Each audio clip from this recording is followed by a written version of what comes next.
When we least expect it, when we're least prepared, disaster can strike. And few disasters are as unsettling as an earthquake. So it's important for you. Oh, Mike!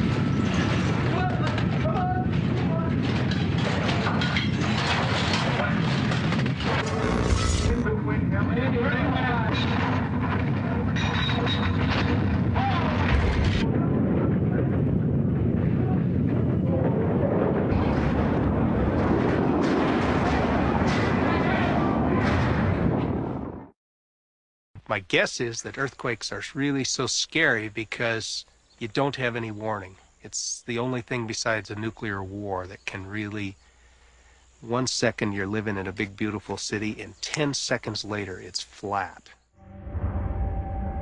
Every day the earth is shaken by hundreds of small earthquakes. Most go unnoticed. They usually occur along the boundaries of the thin plates that cover the earth like an eggshell. Driven by the heat deep within the Earth's core, the plates grind against each other on long lines called faults.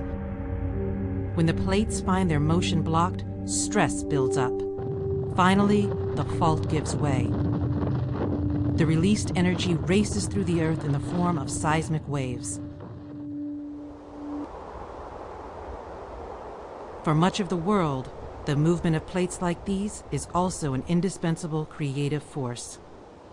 If we didn't have earthquakes, if we didn't have this great flow of heat from the interior of the Earth would be a cold, dead place. If it wasn't for this great flow of heat, there'd be no continents, no oceans, no atmospheres. The Earth would be as dead and dry and cold as the moon. It's really the earthquakes that create the topography, the valleys, the mountains.